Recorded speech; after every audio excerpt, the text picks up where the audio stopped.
The Trump administration says it will no longer consider the economic costs of deaths due to certain kinds of pollution, what that means for Coloradans with lungs. I guess my initial reaction to this was that this was bad news for breathers. The federal government demands Colorado recertify 100,000 food benefit recipients in a month or lose funding. Denver can't seem to shake stubbornly high eviction rates. And as the governor considers a pardon for Tina Peters, I'll have a word on whether freeing President Trump's friend from prison will become Polis's legacy. Tonight on Next. People living in the shadow of Colorado's Suncor plant or other big polluters are fair to wonder if breathing that air is taking years off their life. Well, now the EPA says it will no longer take into account the economic cost of human lives or health, just the business costs when they consider some environmental regulations. This also comes as the Trump administration is forcing Colorado to keep a broken coal plant in operation as well. Our Mark Salinger looks at the health costs the EPA will now ignore. The Drake Power Plant in Colorado Springs burned its last load of coal almost 5 years ago. The health benefits are already being felt. If you ask people like Shantanu Jattar. We wanted to look specifically at Colorado. Jattar is an associate professor at CSU and co-authored a 2019 study about the health impacts of retiring this power plant along with the Comanche station in Pueblo. The study found 2 premature deaths every year would be avoided if they were both decommissioned due to cleaner air in the area. There are well-established relationships between how changes in the concentrations of particular species will then result in changes in a particular health effect. For years, the EPA has conducted economic impact analysis that attempt to put a dollar value on the lives saved and health problems avoided thanks to environmental regulations on fine particles in ozone. That will no longer happen. I guess my initial reaction to this was that this was bad news for breathers, and I think we're all breathers. Kevin Lynch is a professor of law at the University of Denver and co-director of the school's environmental law clinic. But what they will do now is in trying to repeal those regulations, they couldn't say it was reasonable to get rid of it when the benefits so wildly outweigh the costs. So now they're just going to start ignoring the benefits, and then they're just going to focus on the cost. The EPA last week rejected Colorado's regional haze plan and pushed the state to keep its coal-fired power plants open. But the decision has an impact beyond coal. The rejected plan included sulfur dioxide reduction requirements for Suncor, one of the state's largest polluters. The State Air Quality Control Commission had required Suncor to make deeper emission cuts as part of the haze reduction strategy for Rocky Mountain National Park. The discouraging thing here is that I think no one believes that the Trump EPA is trying to ensure that the air is cleaner in Colorado. They're trying to keep it dirtier, and they're trying to do that by keeping these coal plants online. The EPA told the New York Times that not assigning an economic value to health or mortality does not equal not considering or not valuing the human health impact. The statement says they are still considering human health, but of course, it opens the strong possibility for this to be the start of major change in how regulations are approved, Kyle. When we talk about these coal plants, do the feds have the ability to come in and say, Colorado, you must keep this plant open? So I asked the Colorado Department of Public Health and Environment that question, and they said, no, it's a state regulation issue. They already have a plan of when they're decommissioning all the plants, and they say they're going to move forward with that, whether or not the EPA, the Trump EPA, wants them to do that or not. I feel like we need a lawsuit of the day calendar, right? I mean, right? Add it to the day. All right, Mark, thank you. The USDA is demanding that Colorado recertify 100,000 SNAP recipients in a matter of weeks or risk being blocked from that food assistance program altogether. The state says what is being asked here is an impossible demand. Democratic Attorney General Phil Weiser is asking a federal court to block the USDA from enforcing a so-called pilot project in Colorado. A letter last month from the feds demanded that Colorado audit every single SNAP recipient in Arapahoe, Adams, Jefferson, Boulder, and Douglas counties within 30 days to make sure that they meet eligibility requirements. The USDA's letter says it's part of their effort to root out, quote, ongoing fraud. But the state's lawsuit calls the request a targeted attack against blue states like Colorado and Minnesota. According to the lawsuit, it would take 7,900 worker hours per day to conduct all those recertifications in the time allotted and cost the state a ton. The lawsuit asks the federal court to block the USDA from punishing Colorado for not complying with that request. The USDA says that noncompliance, quote, may affect Colorado's continued participation in SNAP. The state lawsuit says that outcome would be catastrophic for families here, that the state cannot fund those benefits alone. Traffic's flowing again on I-70 between Glenwood Springs and Gypsum after a 10-hour search for a shooting suspect shut down a portion of the interstate for the day. Around 4 o'clock this morning, an Eagle County Sheriff's deputy attempted to pull over a car belonging to this guy, Kenny Espinoza. He's wanted in connection with a shooting this weekend in Westminster. According to the Sheriff's Office, the driver refused to pull over, led deputies on a chase before Espinoza and another guy got out of the car and shot at officers. The other man was injured, taken to the hospital. Espinoza escaped. The interstate was shut down until deputies took Espinoza into custody around 2 this afternoon. People nearby who were warned to stay inside got the all clear. Denver's eviction rates have not come down since the pandemic. Tonight, our Angeline McCall breaks down the numbers and looks at some of the hardest hit areas of the city.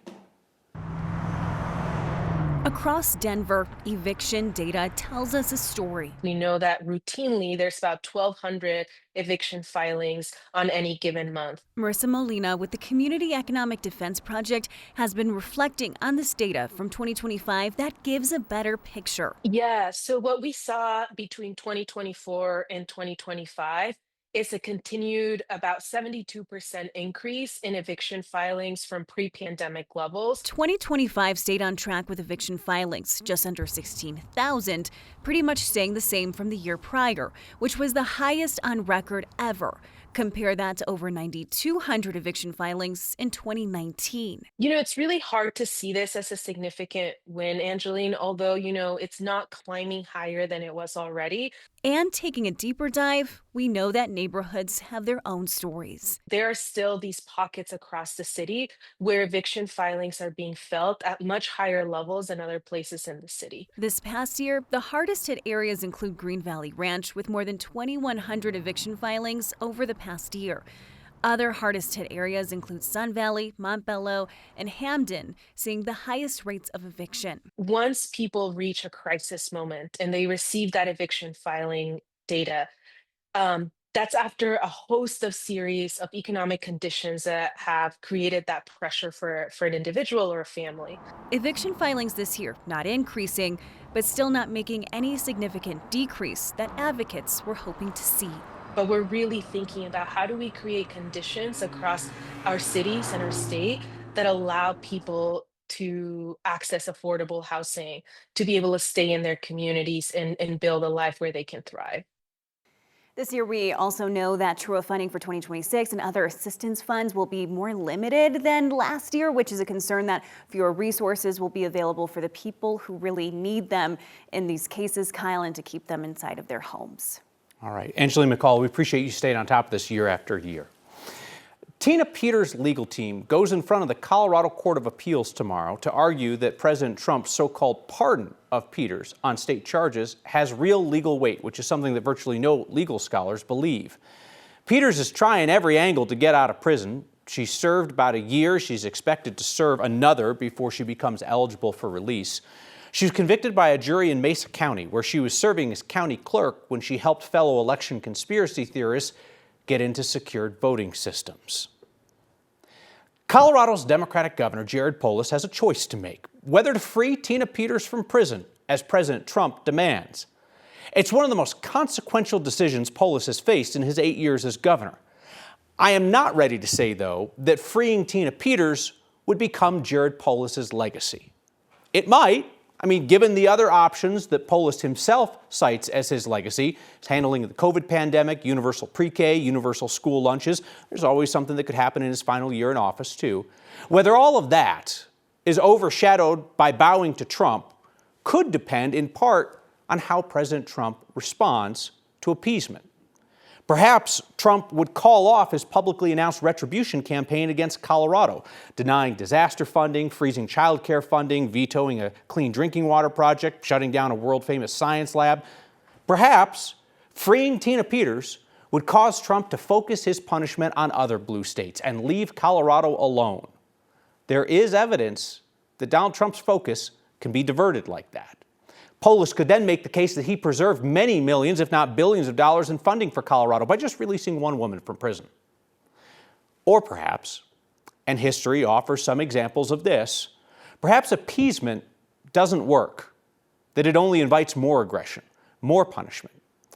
Got to remember, Trump cited Colorado's mail ballots as a big reason on why he moved Space Command out of state. Freeing Tina Peters would not get rid of Colorado's mail ballots. It would just allow Tina Peters to stand at Trump's side as he continues to punish Colorado. I'll also say this. Democrats misjudge Governor Polis if they think that he fears their anger over this or anything else, honestly. Being politically contrarian is just part of his brand. But I do sense that he cares about his legacy, and his decision on whether to free Tina Peters may just be that legacy. Children can't vote, they can't run for office, and programs that support children should never be used in political gamesmanship. With state spending already stretched thin, education advocates worry that a freeze on federal child care funding could be catastrophic for families. Denver's women's soccer team finds another plan for their inaugural season. Their future stadium site is far from finished. A town in Weld County wants to bring back sky-high speeding tickets after scrutiny from our friend Steve. That's next. Colorado's education funding has been in bad shape for years, leading to some cuts in early childhood education programs. That is unlikely to improve this year as state legislators look at an $800 million budget shortfall and threats from the feds. The Trump administration is attempting to freeze $10 billion in federal funding in Democrat-led states like Colorado, claiming without offering evidence that those education funds are being used fraudulently. The impacted programs subsidize child care for low-income families and provide financial assistance and job training. There's currently a legal hold on that federal move. Educators here are worried the state's already struggling to cover its share of some programs like the Colorado Child Care Assistance Program, which uses local, state, and federal dollars to help pay for child care for almost 29,000 kids. More than a dozen counties had to freeze enrollment in that program in 2025. States cannot fully replace sustained federal investment in these programs. It is the job of the federal government to honor commitments that they've made. Our state does not have the resources to adequately fund childcare, and the state has been in a childcare crisis for a long time. These political games and threats amount to kicking Colorado while we're already down. State leaders say defunding child care and job training programs could have a ripple effect on other state and federal benefit programs because parents who lose their jobs due to lapses in child care could then also lose their eligibility for programs like Medicaid and food stamps. The new women's soccer team in Denver will temporarily be the Commerce City Summit. The team announced this morning that their stadium home for year one, originally planned for Centennial, will not be ready for the start of the season, so they're going to play some games at the home of the Colorado Rapids. You swing by the site of their original plan, and you can see why it's not ready for prime time.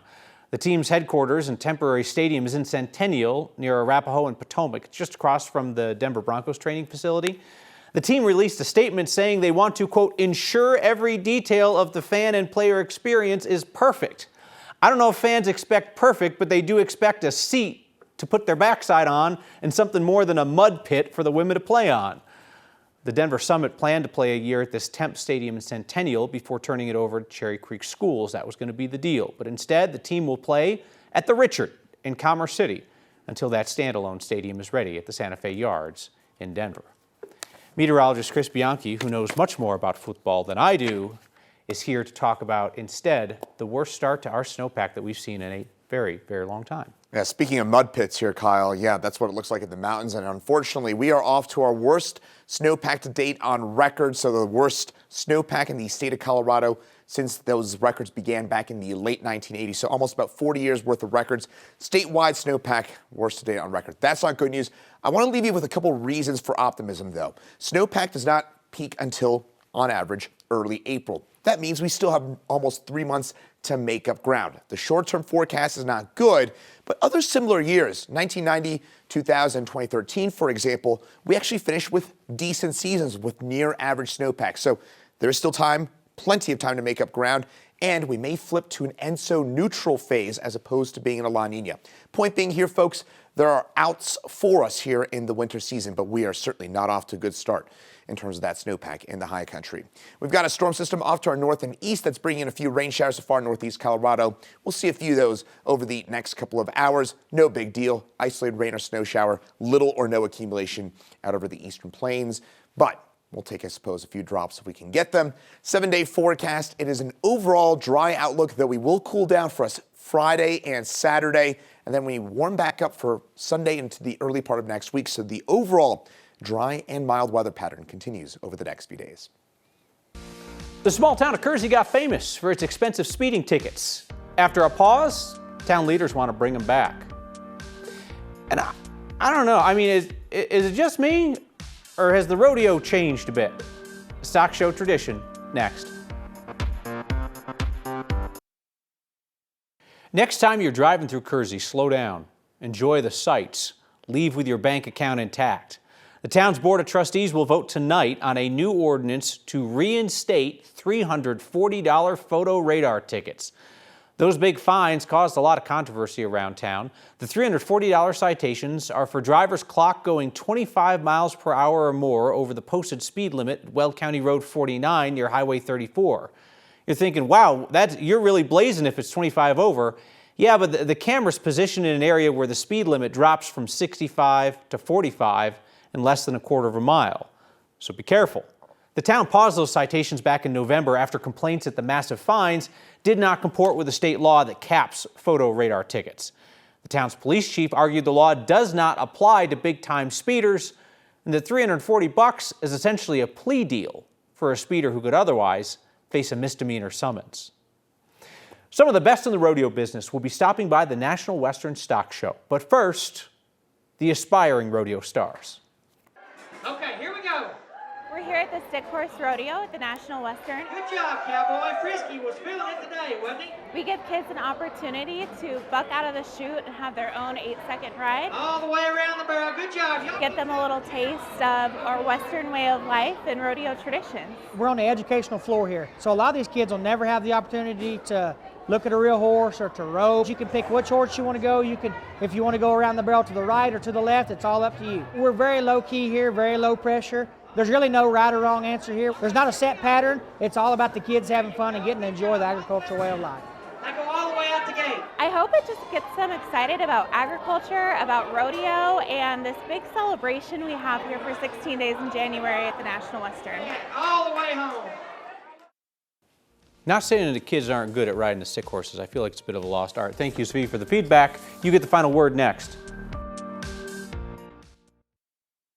Boatload of viewer feedback tonight. You all found us over on Channel 20 due to basketball. I appreciate that. Spread the word. 9 News Plus always.